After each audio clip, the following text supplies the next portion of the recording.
Wir sind hier auf unserer schönen Erde inkarniert, um bestimmte Erfahrungen als Mensch zu machen.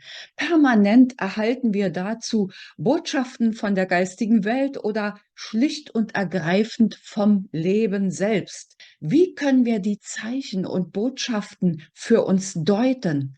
Wo beginnt unsere Selbstverantwortung? Und welches Ostergeschenk erwartet dich? Zu Zeichen und Botschaften aus der geistigen Welt habe ich hier auf meinem Kanal schon Videos gemacht, die verlinke ich auch am Ende dieses Videos. Jetzt möchte ich gern zu einem ganz persönlichen Beispiel kommen, wie das Schicksal einem so mitspielt oder die Botschaften aus der geistigen Welt oder vom Leben selbst einen ereilen können, wenn man wegen des Lärms, der da im Außen zurzeit besonders laut ist, vergisst die Zeichen, die aus dem Innen kommen, auch umzusetzen, in die Tat umzusetzen. Worum geht's? Mich hat ein Unfall ereilt vor wenigen Tagen. Und dieser Unfall endete unter anderem in einem Bruch. Handgelenk, rechte Hand. Was ist meine Aufgabe?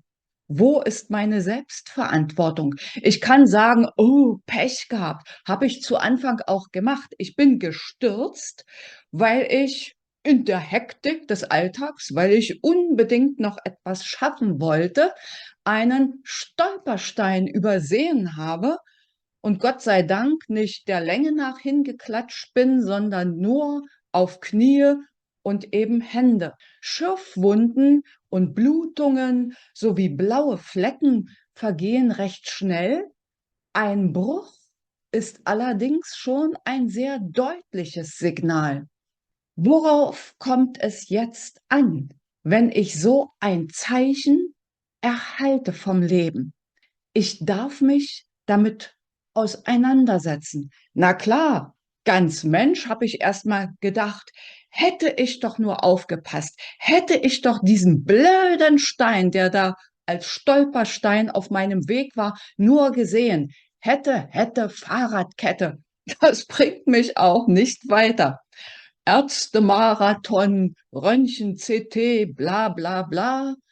Und jetzt geht es darum, die Zeichen auszuwerten und zu verarbeiten. Wenn ich jetzt in dieser Opfermentalität verharrt hätte, dann bringt mich das keinen einzigen Schritt weiter. Das heißt, ich darf für mich erkennen, was bedeutet dieses Zeichen? An welcher Stelle steht ein Umbruch an? Und genau zu dieser Erkenntnis hat mich eine Meditation gebracht. Das heißt, es ist eine sehr gute Idee, und du kennst das schon von mir, wenn es Dinge zu klären gilt, dann am besten in meditativem Zustand und auf die Botschaften aus der geistigen Welt, von deinem höheren Selbst, von Gott lauschen und schauen, was ist für mich jetzt stimmig, was ist der nächste Schritt. Umbruch bedeutet eine Veränderung angehen, wo man sich möglicherweise ganz gemütlich bisher eingerichtet hat. Und es heißt nicht unbedingt, dass du etwas tun musst. Es kann auch einfach sein, bestimmte Einstellungen, Haltungen, Denkmuster loslassen und dort einen Umbruch hervorrufen, dich auf einen Umbruch einlassen, einfach mal die Denkrillen verlassen und einen Nebenpfad gehen. Und dazu hier, um bei meinem Beispiel zu bleiben, es ist die rechte Hand. Ich darf jetzt vielleicht manches mehr mit links machen. Zuerst ist es natürlich kompliziert. Oh Gott, wie habe ich mich schön eingerichtet in meinem Rechtshänder-Dasein? Denken ist angesagt, wenn du vieles jetzt mit links machen musst. Und was steckt in dem noch drin? Etwas mit links machen heißt, mit Leichtigkeit das Leben nehmen, mit mehr Leichtigkeit als bisher. Eben nicht hetzen, das und das will ich jetzt unbedingt noch schaffen. Viele von uns sind mit solchen Glaubensmustern groß geworden, ohne Fleiß kein Preis. Erst die Arbeit, dann das Vergnügen. Wo steht denn bitte schön geschrieben, dass die Arbeit kein Vergnügen sein darf? Das ist doch nur in unserem Kopf. Also bestimmte Dinge gilt es loszulassen. So zumindest waren die Botschaften, die ich erhalten habe in meiner Meditation. Noch einiges mehr. Das ist mein Geheimnis.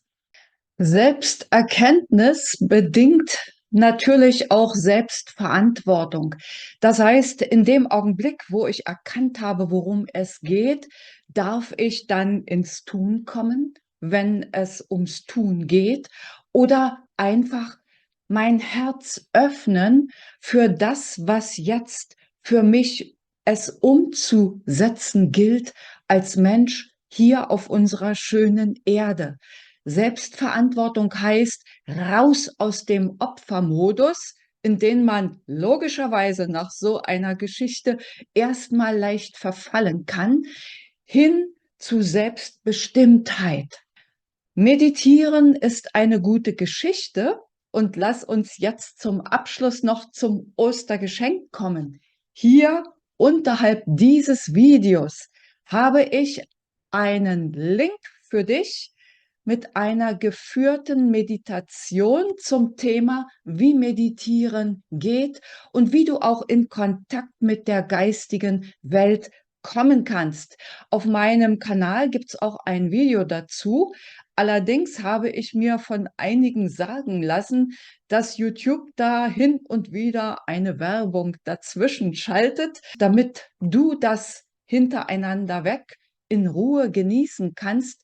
Und auch offline habe ich einen Download-Link für dich, der bis zum 7. April 23:59 Uhr gültig ist. Das ist einfach mein Ostergeschenk für dich. Genieße es, wenn du magst. Ich hoffe, dieses Video mit einem persönlichen Beispiel von mir ist Inspiration für dich. Genieße die Osterfeiertage, hab eine gute Zeit und bis zum nächsten Video oder Podcast sag ich Tschüss.